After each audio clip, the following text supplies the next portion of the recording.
Every civilization in recorded history, separated by oceans, centuries, and languages that never touched each other, arrived independently at the same question: why is there something instead of nothing? That's not a coincidence of culture. It might be the most basic observation a thinking mind can make. And for most of human history, across nearly every one of those civilizations, the answer people landed on was some version of the same thing. Something greater than the universe itself must be behind it. This isn't a video about blind faith. It's about the actual arguments, the ones philosophers and scientists have taken seriously for centuries, for why believing in God might be the most rational conclusion available, not the least. Start with the most basic fact of existence. The universe exists, and at some point, it began. Modern cosmology backs this up directly. The Big Bang wasn't just an expansion of existing matter. It was the beginning of space and time themselves, roughly 13.8 billion years ago. That creates an obvious problem. Everything we observe in the universe that begins to exist has a cause. Nothing simply pops into being uncaused. But if the universe itself had a beginning, it needs a cause, too. And that cause, by definition, can't be part of the physical universe, because the physical universe is the thing being caused. It has to be something outside of space, time, and matter altogether. Philosophers call this the cosmological argument, and it's ancient. Versions of it go back to Aristotle, and it was refined by medieval theologians like Thomas Aquinas. The logic is simple. Whatever caused the universe must itself be uncaused, timeless, spaceless, and enormously powerful. That description doesn't prove any specific religion, but it lines up remarkably well with what billions of people have called God for thousands of years. Here's where it gets stranger. Physicists have found that the fundamental constants of the universe, the strength of gravity, the mass of subatomic particles, the rate of cosmic expansion, are tuned with almost unbelievable precision to allow stars, planets, and life to exist at all. Change the strength of gravity by a hair, and stars either collapse instantly or never ignite. Adjust the nuclear force, binding atoms together by a fraction of a percent, and carbon, the element life is built from, simply doesn't form in stars at all. Physicist after physicist, including many who aren't religious, have pointed out just how many independent constants would need to land in an extraordinarily narrow range for a life-permitting universe to exist by chance. Some scientists respond to this by proposing a multiverse, the idea that there are countless other universes with different physical constants, and we simply happen to exist in the rare one that worked. It's a real, serious hypothesis. But it's worth noticing what it actually requires: an appeal to an enormous, unobservable, untestable number of other universes, purely to avoid the simpler explanation that the universe was designed to permit life. For a lot of people, and a lot of philosophers, that trade doesn't look like it's in the multiverse's favor. Think about something as ordinary as being cheated on. If someone you love is unfaithful to you, it doesn't just sting like a bruise. It feels like a betrayal, a violation of something that was owed to you. You don't just feel disappointed, the way you'd feel about bad weather ruining a trip. You feel wronged.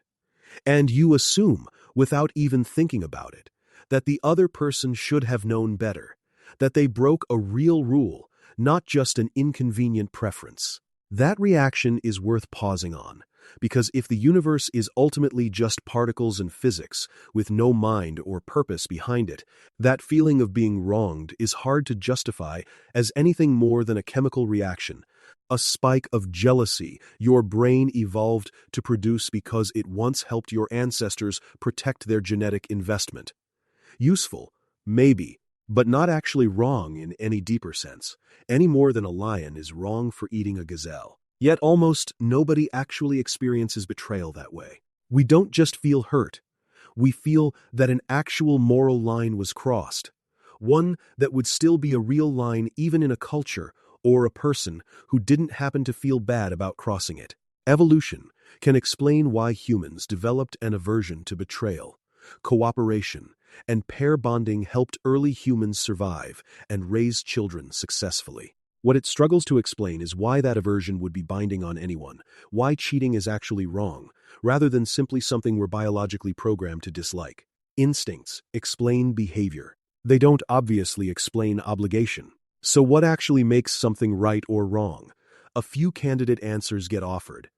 Maybe it's just social convention, whatever a given culture agrees on. But that can't be right, because it would mean slavery was genuinely fine wherever a society approved of it, and that anyone who opposed it from outside that culture had no real grounds to object. Maybe it's simply what maximizes well-being or survival. But then an act that quietly increased overall well-being while still betraying someone's trust would have to count as good, which isn't how anyone actually judges betrayal. Maybe it's just personal preference, dressed up in stronger language. But nobody experiences the wrongness of being cheated on as a preference. It's experienced as a discovery, the uncovering of something that was already true before anyone found out about it. Each of these answers tries to build an ought out of material that's only ever descriptive: what people do, what helps groups survive, what individuals happen to want, and morality keeps refusing to reduce down that far. The moral argument, most associated with C.S.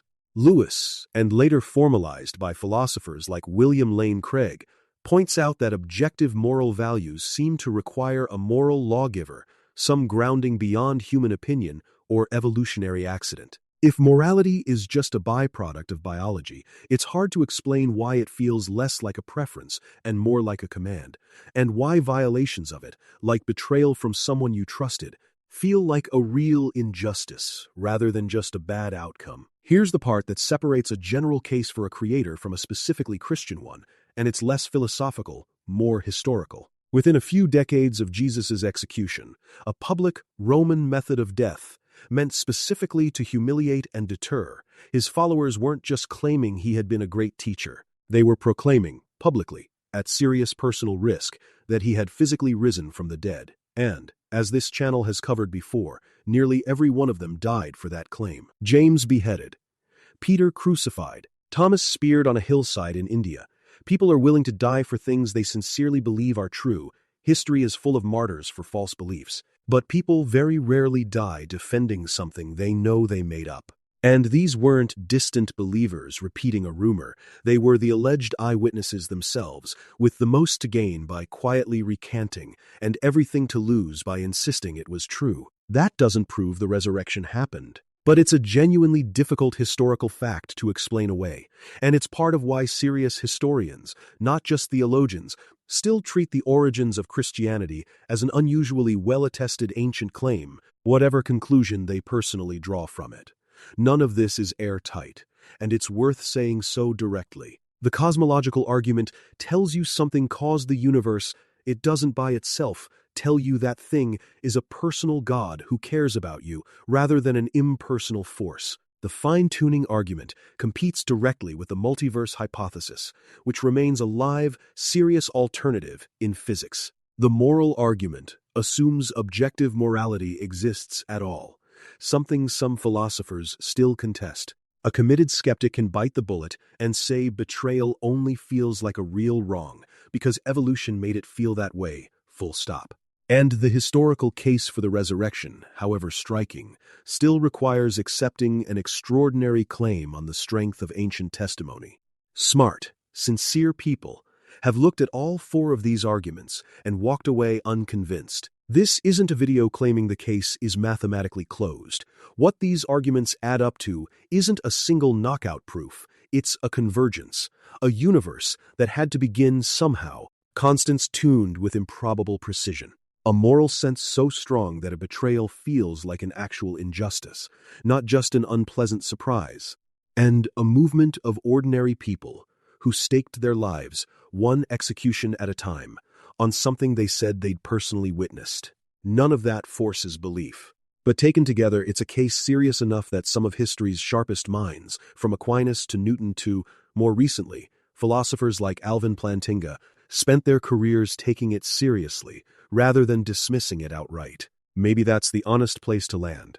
Not that belief in God is obvious or beyond question, but that it's a far more reasonable conclusion than it's often given credit for, and that dismissing it without engaging these arguments costs you something too.